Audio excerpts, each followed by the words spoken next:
You are welcome to Nana's Tarot and Oracles. I am the Nana, and Nana loves you. You have a home here for comfort and contemplation, hope and inspiration, rest, renewal, and relaxation. Your readings will empower you to use your intuition to help you towards a better life. All readings are dedicated to truth and light, but cannot take the place of professional services of any kind. Readings are general for the collective, and if they do not sound right for you, they may not be for you.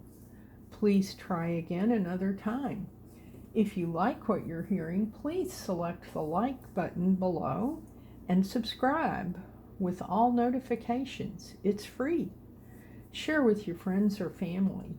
If you have a question or a comment, I will try to answer it below. You matter to Nana.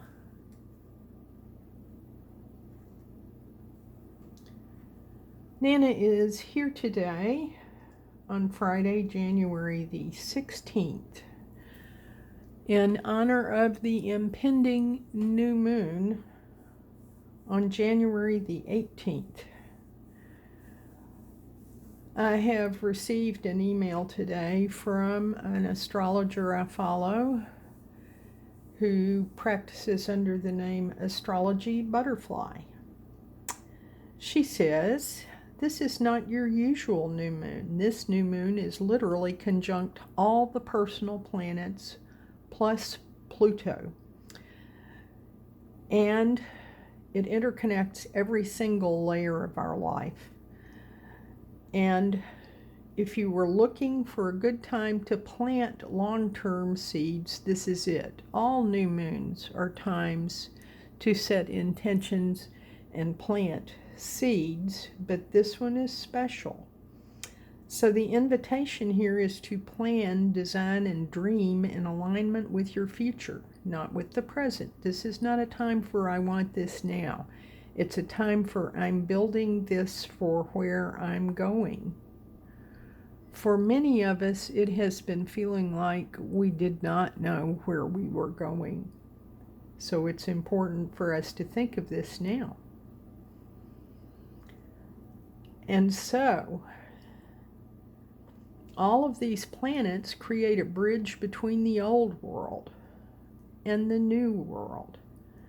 And it is what we've been building for over the past decades. We are stepping into the new world of Aquarius. This is a threshold new moon, and if you haven't done it already, this is the right time to write your New Year's and many years resolutions or plan for the future. And so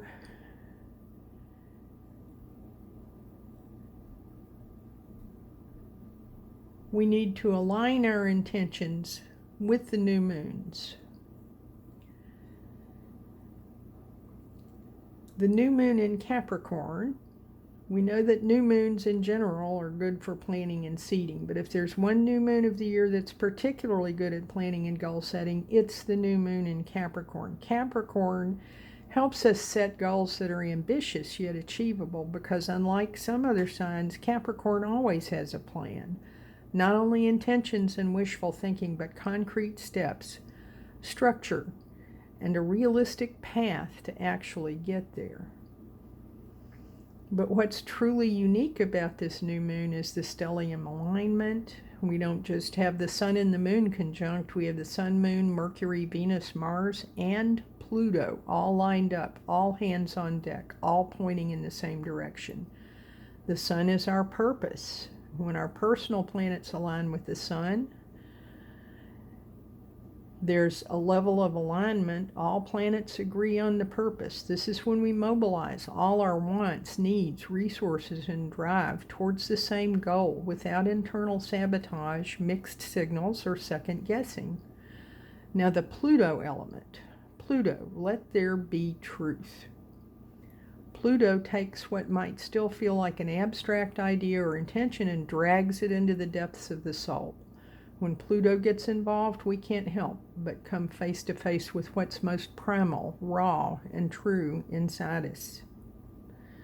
Depending on our personal relationship with Pluto, this process can feel uncomfortable at first. It can surface buried emotions or some sort of uneasiness, especially if where we are now in life is not quite aligned with who we know deep down we're meant to be. But this process is also extremely liberating. When we face this deepest truth, all the stories, all the excuses, all the lies we've been telling ourselves, all of the inauthentic facades we've been hiding behind suddenly lose their power. They simply can't survive the encounter with truth. Once Pluto's truth lands, nothing else matters. As our old identities collapse, the psyche stops cooperating with who you thought you were, and from that 0 point energy, something entirely new can begin to take shape.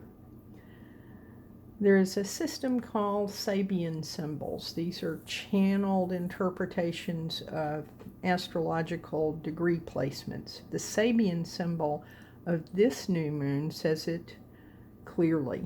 A woman reading tea leaves. Reading tea leaves, tarot, astrology, all forms of divination speak to the same thing, our attempt to understand the deeper mystery of life. Here, answers don't come from linear logic, but from patterns, symbols, and connections that aren't obvious to the rational Mercury brain way of thinking.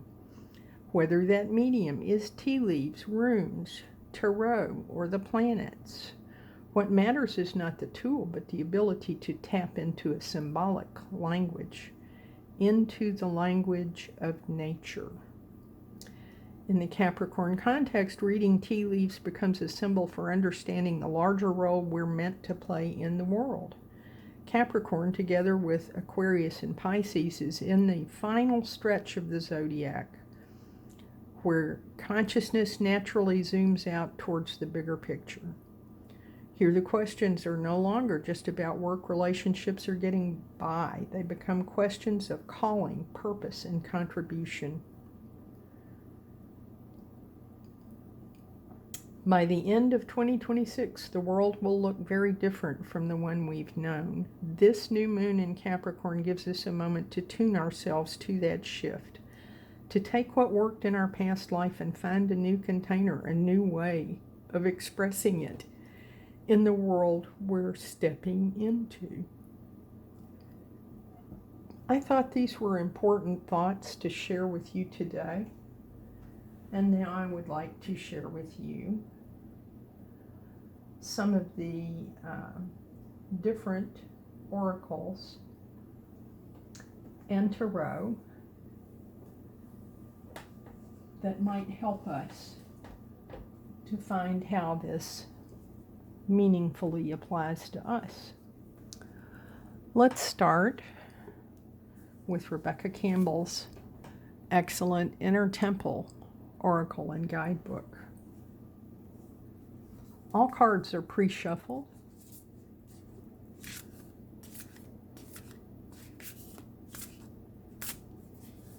And the card we're receiving for today is Unhooked, Unhookable.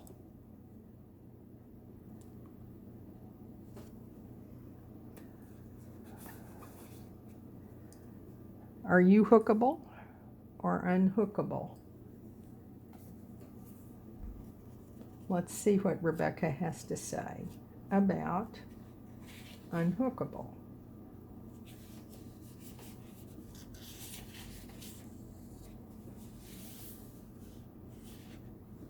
Unhookable is in the activation suit.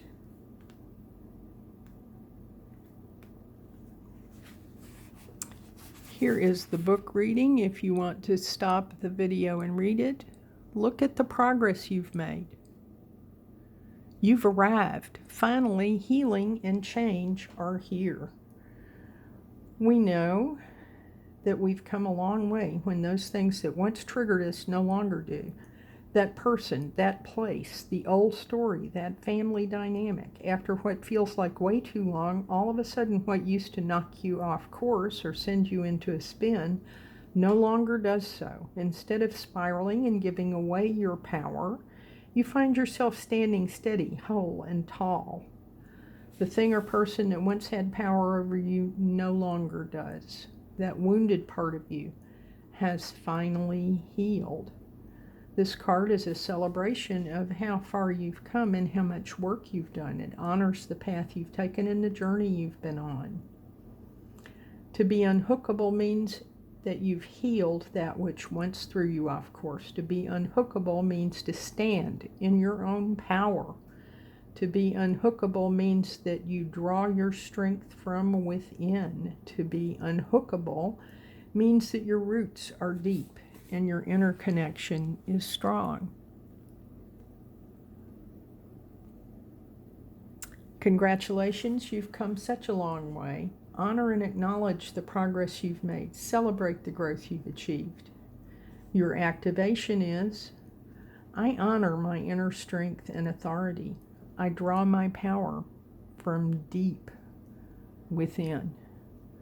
We are winding up old business, just as the astrology is telling us about, and preparing for a new phase with greater strength than we had before.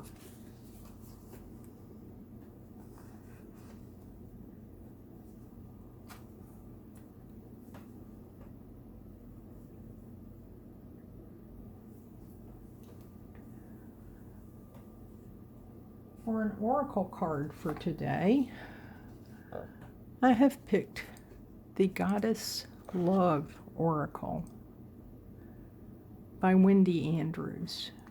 I absolutely love the artwork in this one. Here's the artwork on the back of the card.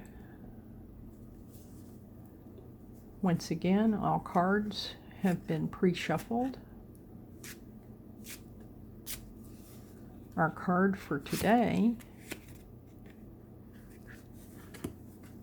is Sleep. And what a lovely image that is of a reindeer.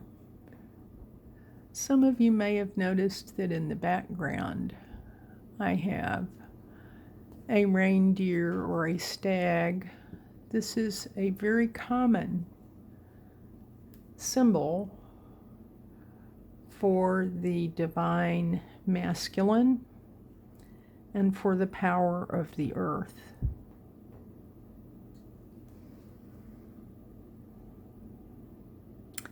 Sleep is number 33. Number 33 is a master number. 3, of course, is the number of the Empress, a number of power, abundance, and fertility.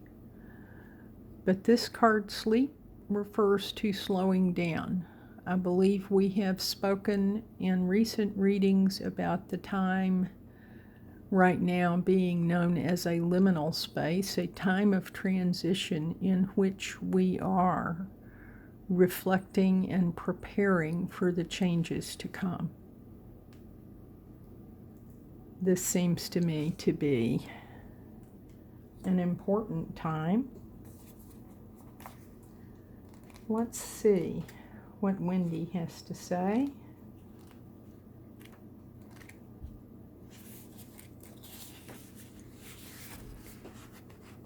Here is the book reading if you want to stop the video.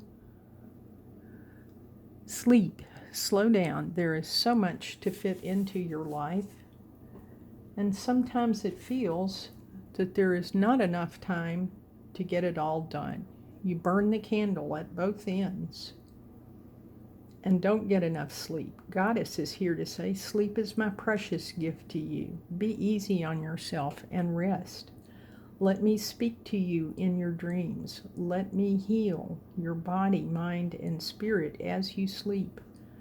Goddess encourages you to allow enough time to sleep. Stop striving to get from here to there. Stop chasing rainbows.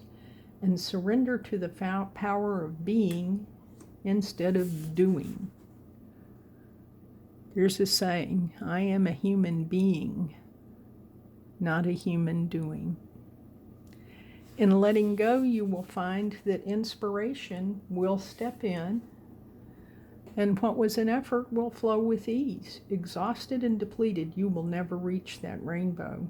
But in dreams, you may float on rainbow clouds of possibilities and learn new ways of being. Sometimes sleep does not come easily. If this is the case, Goddess encourages you to get out of bed and go into another room with dimmed light. Sit quietly and meditate, following your breathing gently in and out. Goddess will be there with you. Feel her soothing your stresses away. Eventually, you will be ready for sleep and can return to bed to journey through the night dreamscape with her and wake refreshed. There are some suggestions down here for practices to assist with sleep. I recommend you stop the video and look at them if this is an issue for you. It is an issue for many people. Keep that in mind.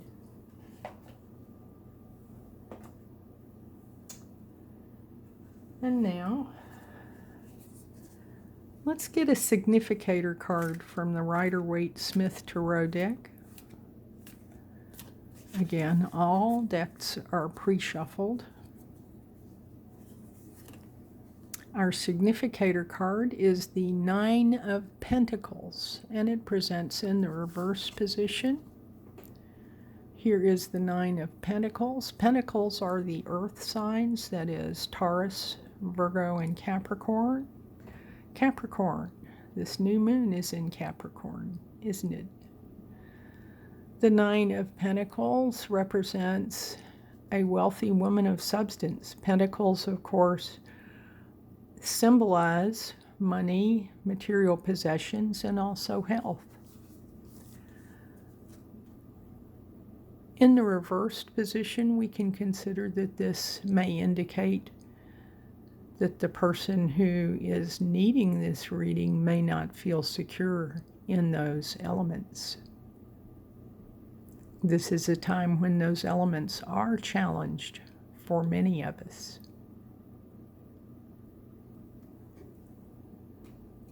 The number 9 suggests nearing completion.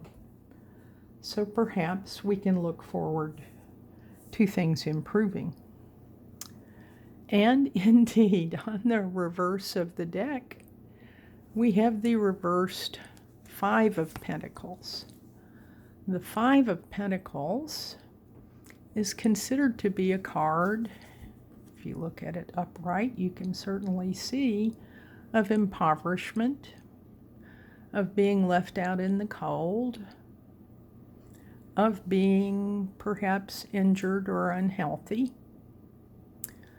Presenting in the reversed position, however, does make me consider that likely this is a situation coming to an end. Keep that in mind. And in fact, I looked at the bottom of the deck again, and here is the Wheel of Fortune. We have discussed in previous readings that this is the card, the significator card for the year 2026, which adds up to 10. It reduces to 1, which is the Fool card, or the card of new starts. But the Wheel of Fortune certainly would seem to me to indicate a change in fortunes. And I'm not going to look at the bottom of the deck again. But I do like to see this card. Another reader that I know of always likes to say it's not called the Wheel of Misfortune. It is the Wheel of Fortune. Now let's look for some clarification of these messages from the Unfolding Path Tarot by Athena Noctua.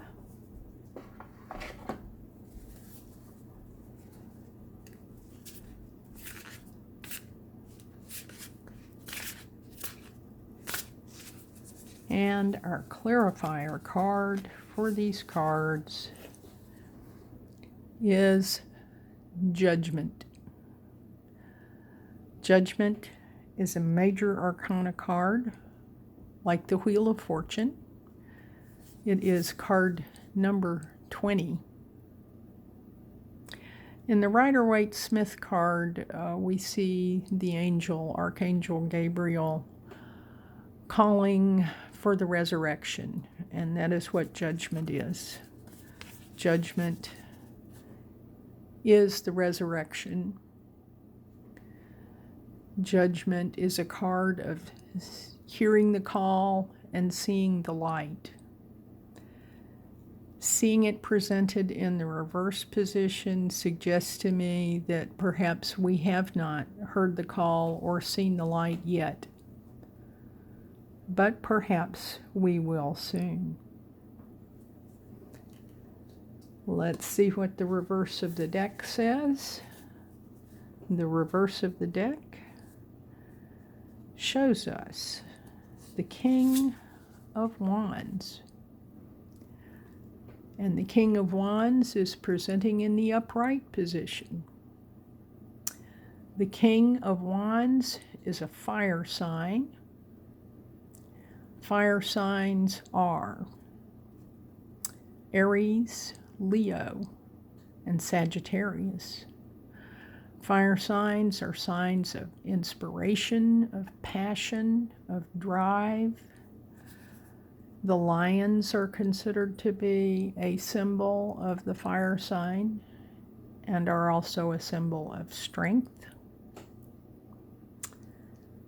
This suggests that possibly we may be getting the inspiration that we need to address these issues. And I have looked at the bottom of the deck again, and we also have the Ace of Cups, which is a beautiful card. A card of great spirituality, a card of new beginnings. This is a water sign card. The water signs, of course, are Pisces, Cancer, and Scorpio. Water is considered to be evocative of emotions and feelings. The Ace of Cups in particular is also considered with the dove to be a sign of divinity, and the Grail, the chalice of overflowing love. This suggests that we may be inspired and empowered to love our way through our situation.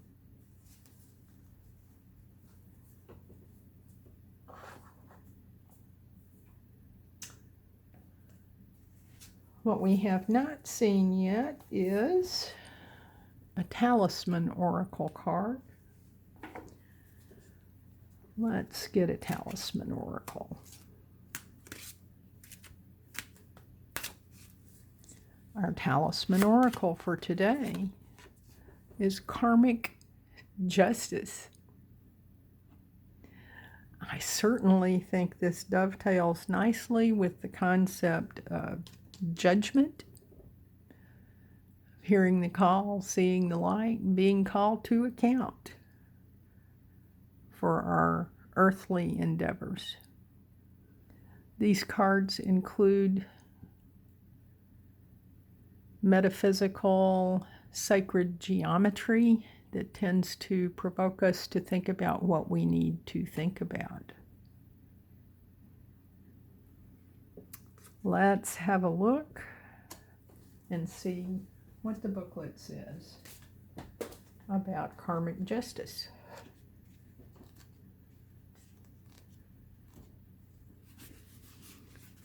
Here is the book if you want to stop the video, and some enlargement of some of the sacred geometry. In a reading, if you seek the balance of karma, then this card is a positive sign that whatever the outcome of a particular situation, it will be a fair one. Karmic justice doesn't look the same for everyone because we have different values and desires. Don't expect the repercussions to be immediate or of the same nature. They will be of equal worth. There's the next page. However, if your own efforts have been unfair, this card could also mean that it's time to accept the consequences. Put bias and prejudice aside and open your heart. The endless knot on this card symbolizes wisdom, compassion, and balance in the universe. The talisman power of this card: use this card when you seek justice, when injustice happens. It can be hard to recognize the pattern in nature that will rebalance the unfair act. Justice will be served, but it is no longer in your hands. The beetles on this card are about to receive equal results if they both pull the lever with equal strength. Imagine the movement of this abstract scale coming into balance. The affirmation is: the energy we spend is the energy we receive. I would also say, because this is Martin Luther King Day weekend, Reverend Dr. Martin Luther King said the arc of a moral universe is long, but it bends toward justice. And I would also say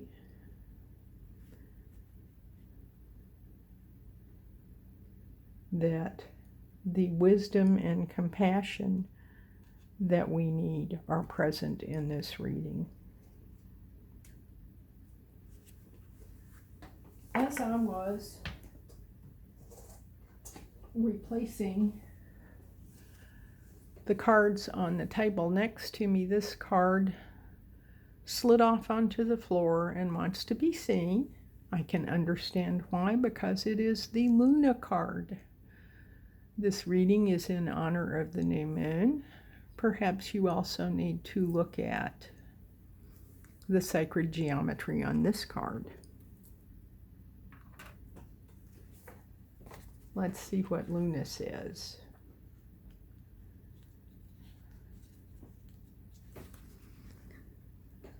This card represents the freedom of desire and the illuminated path of moonlit dreams.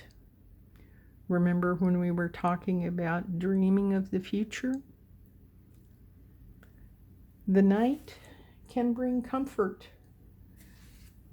This might also be about sleeping, as Wendy Andrews spoke of.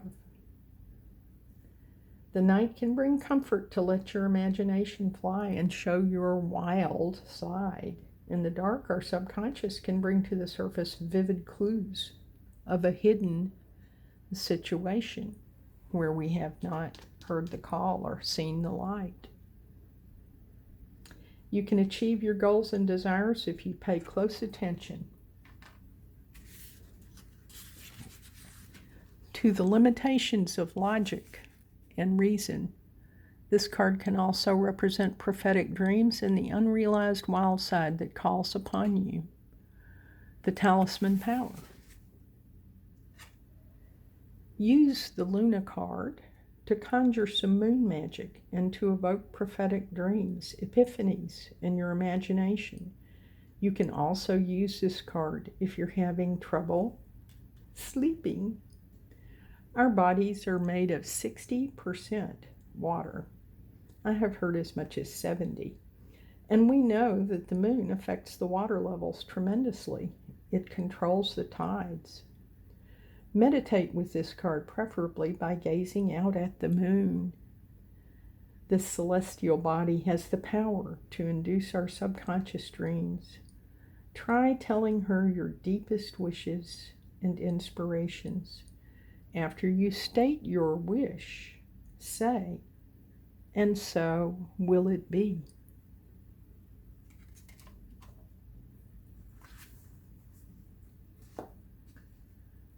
All right. right, let's have a rune.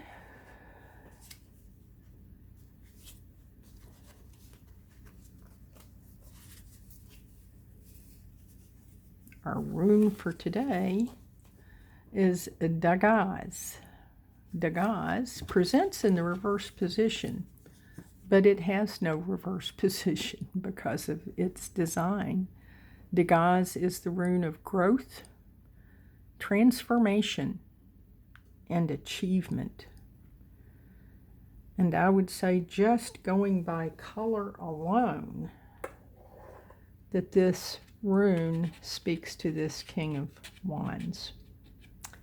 That the color speaks to that inspiration and passion.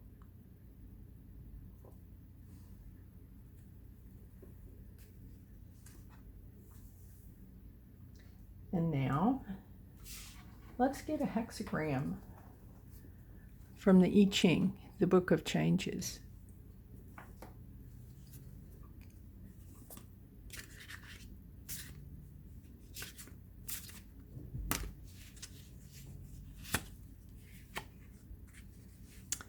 And the hexagram that we have today is number 30. And this is another hexagram that it would not matter if it were one way or the other, although there are no reading reversals in hexagrams.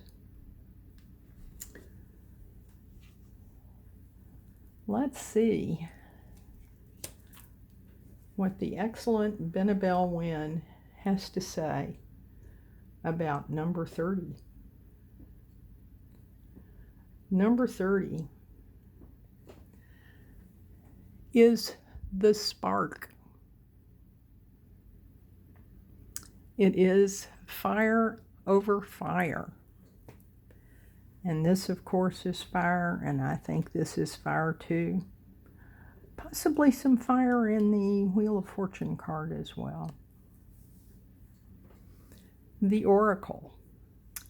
One who seeks enlightenment and then in turn enlightens others. Your luminosity comes from a fire within. Be the spark that animates the world around you. Nurture your gift of charisma. Hold tight to your community and burn bright.